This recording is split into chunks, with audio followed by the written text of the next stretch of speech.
بسم اللہ الرحمن الرحیم۔ السلام علیکم ورحمۃ اللہ وبرکاتہ۔ سعودی عرب میں کسی امیر عربی کے گھر ایک انڈونیشیا کی عورت کام کرتی تھی۔ خادمہ نے گھر میں کام کرنا شروع کر دیا۔ گھر کی مالکن نے چند دن کے بعد غور کیا کہ خادمہ چپ چاپ اور اداسی رہتی ہے۔ اس نے محسوس کیا کہ یہ چپ چپ کر بھی روتی ہے۔ سعودی عرب میں ابھی اس ہفتے 10 دن ہی گزرے تھے، کسی نے اس سے کچھ بھی نہیں کہا، پھر یہ کیوں روتی ہے؟ ایک دن سعودی مالکہ نے خادمہ کو اپنے سامنے بٹھا لیا، اس کے سر پر ہاتھ رکھا اور کہنے لگی، میری بیٹی بتاؤ، تم ہر وقت کیوں روتی رہتی ہو؟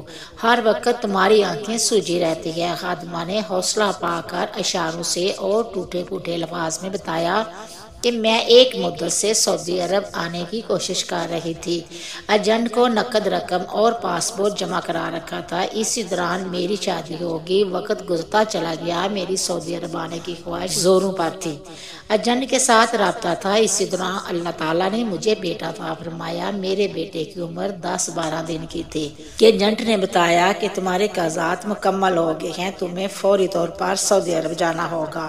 ایک طرف بیٹا اور اس کی محبت، دوسری طرف غربت، سعودی عرب آنے کی خواہش، یہ گھریلو حالات سے مجبور تھی۔ میں گھریلو حالات سے مجبور تھی، اس لیے بیٹے کو چھوڑ کر سعودی عرب آ گئی۔ اب مجھے میرا بیٹا یاد آتا ہے، میں اس کی محبت میں دیوانی ہو گئی ہوں، اسے یاد کر کے روتی رہتی ہوں۔ سعودی مالکن نے ایک لمبی ہا بھری، کچھ سوچا اور اس کے دل میں خیال آیا کہ یہ رب کو راضی کرنے کا اور صدقہ جاریہ کرنے کا بہترین موقع ہے۔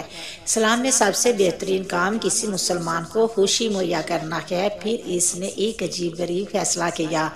وہ اندر کی پیسوں والی الماری کھولی اور اس میں جتنی تنخواہ اس کی تھی، اس سے 2 سال کی تنخواہ کا حساب کیا، رقم گنی اور اسے لے کر خادمہ کے پاس آ گئی، کہنے لگی، یہ 2 سال کی تنخواہ پیشگی پکڑو، میں ابھی تمہاری سیٹ بک کرواتی ہوں، تم فوراً انڈونیشیا روانہ ہو جاؤ، 2 سال تک اپنے بیٹے کو دودھ پلاؤ، جب 2 سال کا ہو جائے تو ہمیں فون کر دینا، ہم تمہارے لیے دوبارہ ویزا بھجوا دیں گے اور تم پھر سے سعودی عرب آ جانا۔ ذرا غور کیجیے، اس عورت نے کتنا خوبصورت فیصلہ کیا، کیا اس کے لیے صدقہ جاریہ نہیں ہے؟ اس قسم کے فیصلے انسان کو انسانیت کے بلند مقام پر فائز کر دیتے ہیں، حق تعالیٰ کے نزدیک اس کے مرتبے کو بہت بڑھا دیتے ہیں۔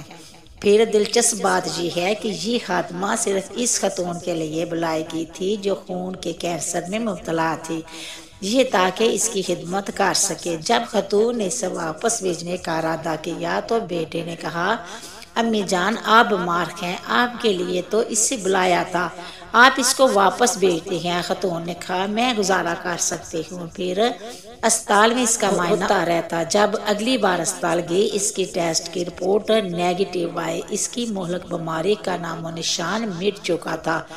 ڈاکٹر سارے حیران تھے کہ اس سٹیج تک پہنچنے کے بعد یہ ٹیسٹ نیگیٹو کیسے آیا۔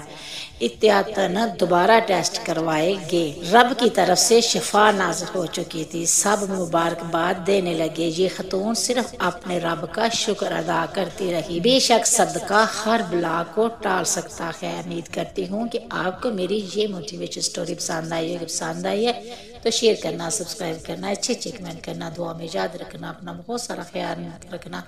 ہم انشاءاللہ ملیں گے نیکسٹ ویڈیو میں، تب تک اوکے، اللہ حافظ۔